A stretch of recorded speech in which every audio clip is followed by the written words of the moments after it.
आज का टॉपिक ये है कि अगर जीएसटी के पोर्टल से हमने डेटा को डाउनलोड किया जिसका नाम है GSTR2A। इसका ये माने हुआ कि अगर हमने कोई भी सामान कहीं से परचेज किया है, हमने जो जीएसटी का पेमेंट किया है, अब हमें अपने बुक से उसका मिलान करना है। तो सबसे पहले हमें क्या करना होगा, जीएसटी का जो ऑफिशियल वेबसाइट है उस पर आ करके लॉगिन करना है और सीधा रिटर्न में चले आना है। तो रिटर्न में आने के बाद यहाँ पे क्या करना है, सबसे पहले जो फाइनेंशियल ईयर है प्लस अपना जो क्वार्टर है उसे सिलेक्ट करना है और यहाँ पर से मंथ का, क्योंकि हम लोग जब रिको करेंगे तो पार्टिकुलर किसी मंथ का करेंगे या किसी क्वार्टर का करेंगे। तो यहाँ पर हमें करना है सर्च। जैसे ही हम लोग यहाँ पर स्क्रॉल करके नीचे आते हैं, यहीं पे डाटा दिख जाता है GSTR2A और प्लस 2B, है ना। लेकिन हमने जैसे कहा कि रिटर्न जब फाइल करना है तो उसका जो रिको करना वो GSTR2B से करना है। किससे करना है? 2A में भी आपको डेटा दिखेगा, लेकिन अकॉर्डिंग टू GST लॉ हमारा जो पैसा यानी कि जो हम लोग जिसको ITC कहते हैं, क्या कहते हैं, जिसे ITC कहते हैं, वो डेटा 2B में आना चाहिए। तो रिटर्न फाइल करने के लिए 2B में परचेज किया हुआ सारा डेटा आना जरूरी है। तो यहां पर से हम लोग डाउनलोड कर लेंगे और जैसे ही हम लोग डाउनलोड पे क्लिक करेंगे, यहाँ पे आपसे पूछेगा JSON फाइल या फिर एक्सेल फाइल। हमें तभी मिलान करना है अपने बुक से, तो क्या करेंगे, generate excel file to download पे हम लोग क्लिक कर देंगे। राइट, जैसे हम लोग क्लिक करेंगे ये फाइल हमारे पीसी में डाउनलोड हो जाएगा। अब जैसे ही डाउनलोड होगा कुछ इस तरह का फॉर्मेट मेरे सामने आ जाएगा। अब जैसे कि यहाँ पर B2B है, B2BA है, मल्टीपल यहाँ पर शीट रहता है। तो हमें जो मिलान करना है वो B2B वाला, अपने बुक से जो टैली में हमने एंट्री लिया हुआ है उसको कहां से मिलान करना है? B2B, यानी कि सामने वाला भी रजिस्टर्ड है, ऑफ कोर्स जिसने जीएसटी को कलेक्ट किया है, हम भी B2B हैं, हम भी रजिस्टर्ड है।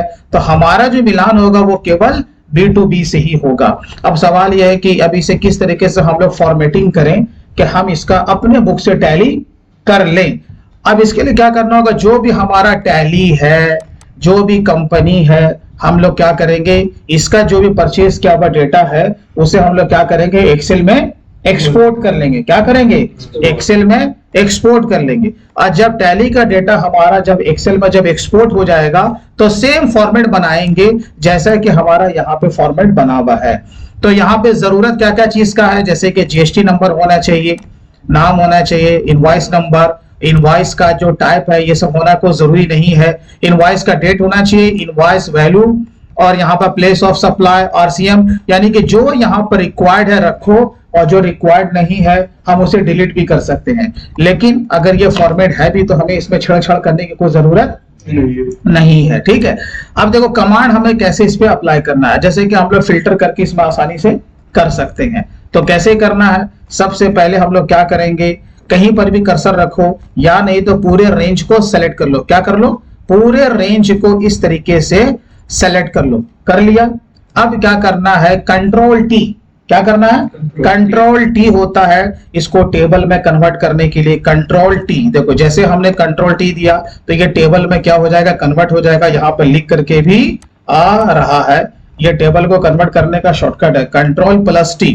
ठीक है, अब यहाँ पर हमने क्या क्या, माई डेटा हैज हीडर, तो हाँ है, इस पर चेक मार्क करेंगे और ओके करेंगे। तो यहाँ पर देखो फिल्टर अप्लाई हो गया। अब यहाँ पे क्या करना है, हाँ जी, अब स्लाइसर एक यहाँ पर एक कमांड दिया हुआ है उसे हमें यूज करना है। तो देखो स्लाइसर कहाँ मिलेगा, आ जाते हैं इंसर्ट में। इंसर्ट में देखो यहाँ पर है स्लाइसर, हाँ जी है, इस पर क्लिक करो। जैसे क्लिक करते हैं देखो जितना भी हमारा यहाँ पे हेडिंग है वो यहाँ पे दिखना शुरू हो गया, दिख रहा। अब जो हमें रिको करना है वो किसके अकॉर्डिंग, एक किसी यूनिक आइटम को तुम्हें सेलेक्ट करना होगा। तो जब भी रिको होता है जीएसटी में याद रखना वो GST नंबर के मुताबिक, GST नंबर के मुताबिक, जबकि हम लोग स्लाइसर को कई तरीके से यूज कर सकते हैं क्योंकि हर पार्टी का GST नंबर अलग अलग होता है, तो रिको भी उसी के अकॉर्डिंग होगा। बस ये ले लेना है बाबू और यहाँ पर ओके कर देना। ये देखो हमने यहाँ पे ओके कर दिया, उसने फिल्टर करके बता दिया कि इतने तरह का यहाँ पे अलग अलग GST नंबर, यानी कि इतना सप्लायर है, इतना सप्लायर है। अब देखो, अब जैसे हम इस पे क्लिक करेंगे, यहाँ देखो शॉर्ट लिस्टेड हुआ, जैसे क्लिक करेंगे यहाँ पर शॉर्ट लिस्टेड हुआ। तो यहाँ पर क्या हो रहा है कि जैसे जैसे हम लोग यहाँ पे क्लिक कर रहे हैं वैसे वैसे सामने में वो फिल्टर करके बता रहा है। तो ये स्लाइसर बताओ एडवांस लेवल का हुआ कि नहीं हुआ, इसको इस तरीके से मैंने बड़ा कर दिया, ठीक है। अब अगर हम चाहें तो इसे यहाँ देखो स्लाइसर पे क्लिक करेंगे, कॉलम पे क्लिक करोगे उतना कॉलम ये बढ़ जाएगा, बढ़ रहा है ना।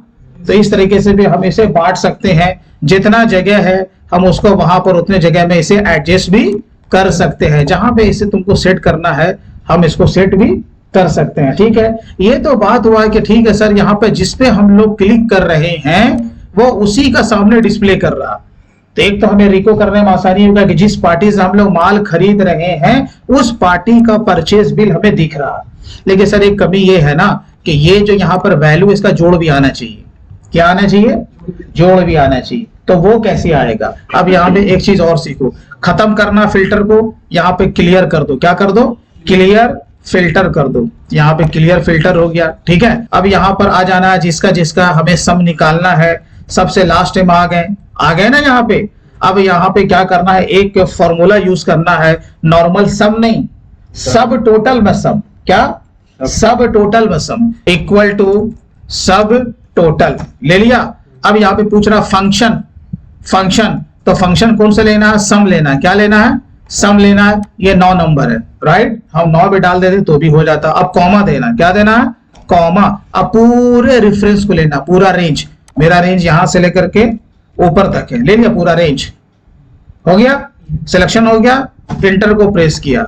अब जहां जहां तक हमें इसे लेना है उसको राइट साइड में ड्रैग कर दो लाइक दिस, ठीक है। यही हमें चाहिए बस। क्या चाहिए? टैक्सेबल वैल्यू, IGST, CGST और SGST। अब जैसे कि हमें रिको करना, तो रिको करने के लिए क्या करेंगे?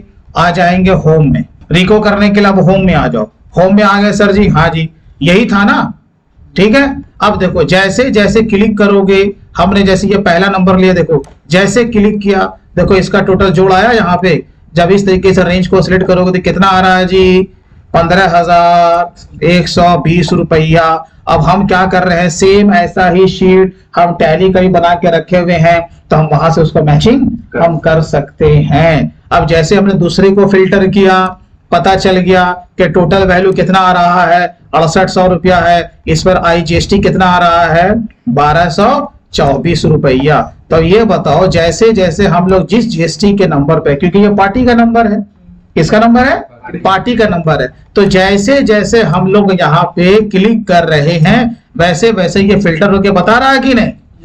तो फिल्टर भी हो गया और सारा डिटेल भी आ गया। तो इस तरीके से एक्सेल में अगर आप स्लाइसर को यूज करते हैं तो GST का रिको बहुत आसानी तरीके से कर सकते हैं। दोस्तों वीडियो अच्छा लगा तो कम से कम इसे लाइक जरूर करें, और अभी तक अगर आपने हमारे चैनल को सब्सक्राइब नहीं किया है तो प्लीज कर लें। तो चलिए फिर मिलते हैं किसी दिन किसी और नए दूसरे टॉपिक के साथ। तब तक के लिए take care and bye bye.